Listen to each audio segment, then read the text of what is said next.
परिग्रह कमलभूः शूनुर्गरुत्मान्यरथः पौत्रश्चन्द्रविभूषणसुरगुरुशेषश्च शय्या पुनः ब्रह्माण्डं वरमन्दिरं सुरगणा यस्य प्रभो सेवकाः सत्रैलोक्यकुटुम्बपालनपरः कुर्याद्धरिर्मङ्गलम्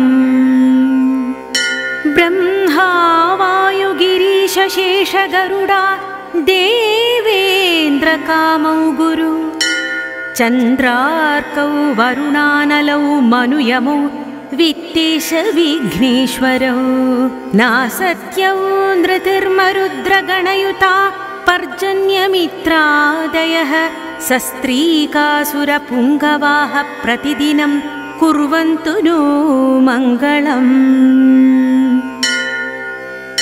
विश्वामित्रपराशरौर्व भृगवोगस्यः पुलस्त्यः क्रतुः श्रीमानत्रिमरीच्युच्चथ्यपुलहाः शक्तिर्वसिष्ठोऽङ्गिराः माण्डव्यो जमदग्निगौतम भरद्वाजादयस्तापसाः श्रीमद्विष्णुपदाम्बुजैकशरणाः कुर्वन्तु नो मङ्गलम् मान्धाता नहुषोऽम्बरीशसागरौ राजा पृथुर्हैहयः श्रीमान् धर्मसुतो नलो दशरथो रामो ययातिर्यदुः इक्ष्वाकुश्च विभीषणश्च भरतश्चोत्तानपादध्रुवा वित्याद्या भुवि भूभुजश्च सततं कुर्वन्तु नो मङ्गलम् श्रीमेरुर्हिमवांश्च मन्दरगिरिकैलासशैलस्तथा माहेन्द्रो मलयश्च विन्ध्यनिषधौ सिंहस्तथा रैवतः सह्याद्रिर्वरगन्धमादन गिरिर्मैनाकगोमान्तक वित्याद्या भुवि भूधराश्च सततं कुर्वन्तु नो मङ्गलम् गंगा सिंधु सरस्वती च यमुना गोदावरी नर्मदा कृष्णा भीमरथी च फल्गु सरयूश्री गण्डकी गोमती कावेरी कपिला प्रयागा किटी च नेत्रवती इत्यादयो नद्यः श्रीहरिपादपङ्कजभुवः कुर्वन्तु नो मङ्गलम्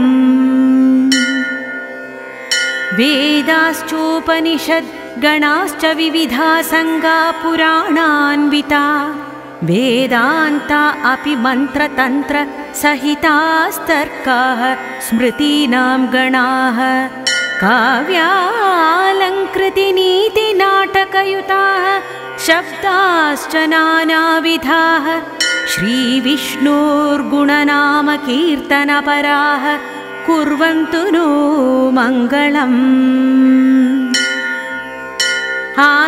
आदित्यादिनवग्रहा शुभकरा मेषादयो राशयो नक्षत्राणि सयोगकाश्च तिथयस्तद्देवतास्तद्गणाः मासाब्दा ऋतवस्तथैव दिवसाः सन्ध्यास्तथा रात्रयः सर्वे स्थावरजङ्गमाः प्रतिदिनं कुर्वन्तु नो मङ्गलम्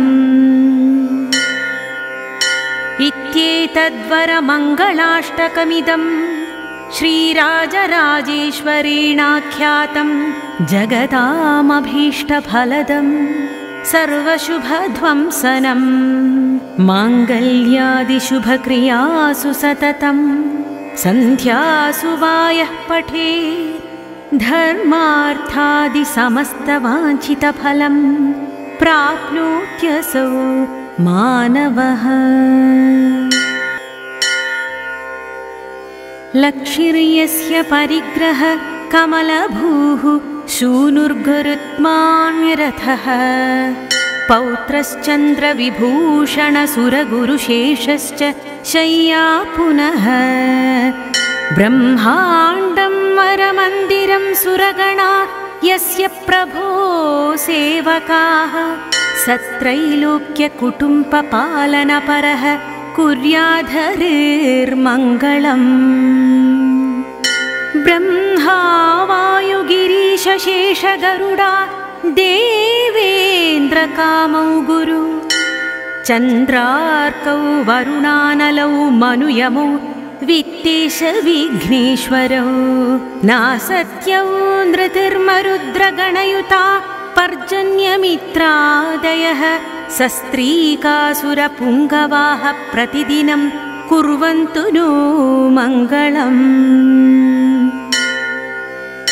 विश्वामित्रपराशरौर्व भृगवोगस्यः पुलस्त्यः क्रतुः श्रीमानत्रिमरीच्युच्चथ्यपुलहाः शक्तिर्वसिष्ठोऽङ्गिराः माण्डव्यो जमदग्निगौतम भरद्वाजादयस्तापसाः श्रीमद्विष्णुपदाम्बुजैकशरणाः कुर्वन्तु नो मङ्गलम्।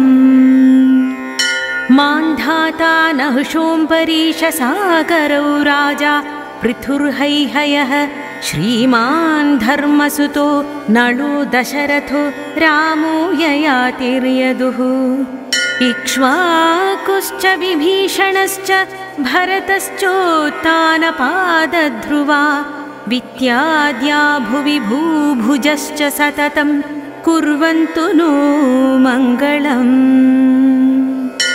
श्रीमेरुर्हिमवांश्च मन्दरगिरिकैलासशैलस्तथा माहेन्द्रो मलयश्च विन्ध्यनिषधौ सिंहस्तथा रैवतः सह्याद्रिर्वरगन्धमादन गिरिर्मैनाकगोमान्तक वित्याद्या भुवि भूधराश्च सततं कुर्वन्तु नो मङ्गलम्। गंगा सिन्धु सरस्वती च यमुना गोदावरी नर्मदा कृष्णा भीमरथी च फल्गुसरयूश्री गण्डकी गोमती कावेरी कपिला प्रयागा किटी च नेत्रवती इत्यादयो नद्यः श्रीहरिपादपङ्कजभुवः कुर्वन्तु नो मङ्गलम्। वेदाश्चोपनिषद्गणाश्च विविधा संगा पुराणान्विता वेदान्ता अपि मन्त्रतन्त्र सहितास्तर्काः स्मृतीनां गणाः काव्यालङ्कृतिनीतिनाटकयुताः शब्दाश्च नानाविधाः श्रीविष्णोर्गुणनामकीर्तनपराः कुर्वन्तु नो मङ्गलम्। आदित्यादिनवग्रहा शुभकरा मेषादयो राशयो नक्षत्राणि सयोगकाश्च तिथयस्तद्देवतास्तद्गणाः मासाब्दा ऋतवस्तथैव दिवसाः सन्ध्यास्तथा रात्रयः सर्वे स्थावरजङ्गमाः प्रतिदिनं कुर्वन्तु नो मङ्गलम्। इत्येतद्वरमङ्गलाष्टकमिदं श्रीराजराजेश्वरेणाख्यातं जगतामभीष्टफलदं सर्वशुभध्वंसनं माङ्गल्यादिशुभक्रियासु सततं सन्ध्यासु वायः पठेत् धर्मार्थादिसमस्तवाञ्छितफलं प्राप्नोत्यसौ मानवः। लक्षिर्यस्य परिग्रह कमलभूः शूनुर्गरुत्मान्यरथः पौत्रश्चन्द्रविभूषणसुरगुरुशेषश्च शय्या पुनः ब्रह्माण्डं वरमन्दिरं सुरगणा यस्य प्रभो सेवकाः सत्रैलोक्यकुटुम्बपालनपरः कुर्याद्धरिर्मङ्गलम्। ब्रह्मा वायुगिरीशशेषगरुडा देवेन्द्रकामौ गुरु चन्द्रार्कौ वरुणानलौ मनुयमौ वित्तेश विघ्नेश्वरौ नासत्यौ नृतिर्मरुद्रगणयुता पर्जन्यमित्रादयः सस्त्रीकासुरपुङ्गवाः प्रतिदिनं कुर्वन्तु नो मङ्गलम् विश्वामित्रपराशरौर्व भृगवोगस्यः पुलस्त्यः क्रतुः श्रीमानत्रिमरीच्युच्चथ्यपुलहाः शक्तिर्वसिष्ठो गिराः माण्डव्यो जमदग्निगौतम भरद्वाजादयस्तापसाः श्रीमद्विष्णुपदाम्बुजैकशरणाः कुर्वन्तु नो मङ्गलम् मान्धाता नहुषोऽम्बरीशसागरौ राजा पृथुर्हैहयः श्रीमान् धर्मसुतो नलो दशरथो रामो ययातिर्यदुः इक्ष्वाकुश्च विभीषणश्च भरतश्चोत्तानपादध्रुवा वित्याद्या भुवि भूभुजश्च सततं कुर्वन्तु नो मङ्गलम् श्रीमेरुर्हिमवांश्च मन्दरगिरिकैलासशैलस्तथा माहेन्द्रो मलयश्च विन्ध्यनिषधौ सिंहस्तथा रैवतः सह्याद्रिर्वरगन्धमादन गिरिर्मैनाकगोमान्तक वित्याद्या भुवि भूधराश्च सततं कुर्वन्तु नो मङ्गलम् गंगा सिन्धु सरस्वती च यमुना गोदावरी नर्मदा कृष्णा भीमरथी च फल्गुसरयूश्री गण्डकी गोमती कावेरी कपिला प्रयागा किटी च नेत्रवती इत्यादयो नद्यः श्रीहरिपादपङ्कजभुवः कुर्वन्तु नो मङ्गलम्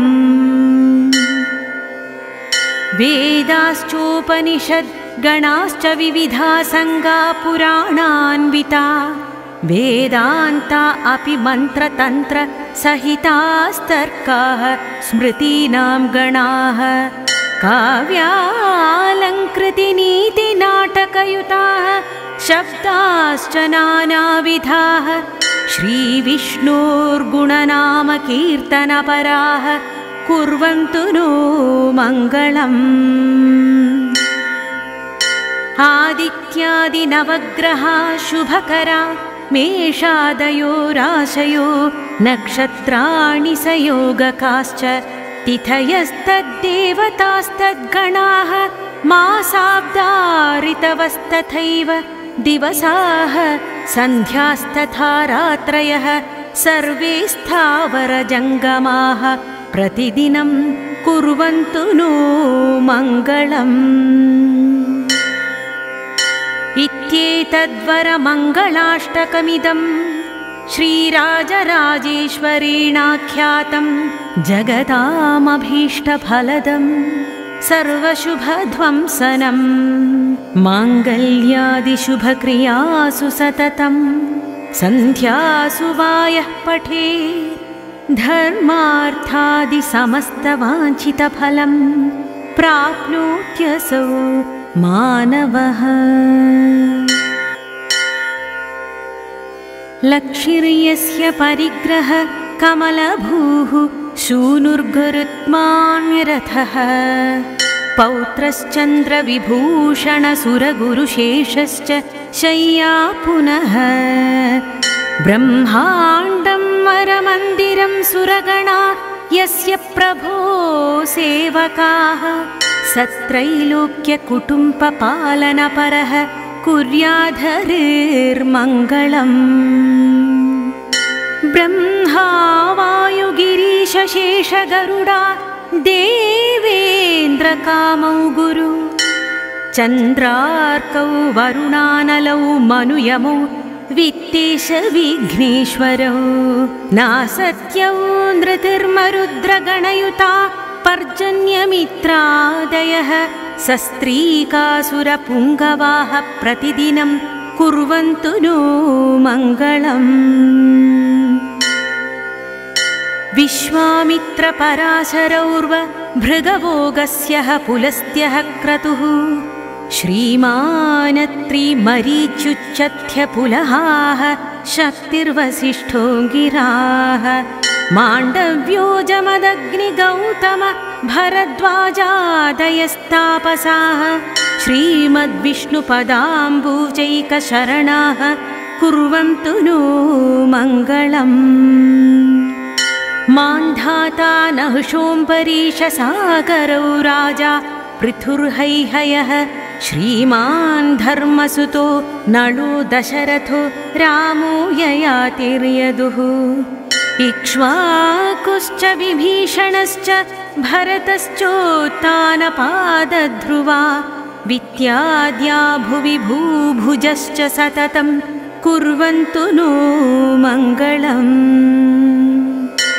श्रीमेरुर्हिमवांश्च मन्दरगिरिकैलासशैलस्तथा माहेन्द्रो मलयश्च विन्ध्यनिषधौ सिंहस्तथा रैवतः सह्याद्रिर्वरगन्धमादन गिरिर्मैनाकगोमान्तक वित्याद्या भुवि भूधराश्च सततं कुर्वन्तु नो मङ्गलम्। गंगा सिन्धु सरस्वती च यमुना गोदावरी नर्मदा कृष्णा भीमरथी च फल्गुसरयूश्री गण्डकी गोमती कावेरी कपिला प्रयागा किटी च नेत्रवती इत्यादयो नद्यः श्रीहरिपादपङ्कजभुवः कुर्वन्तु नो मङ्गलम्।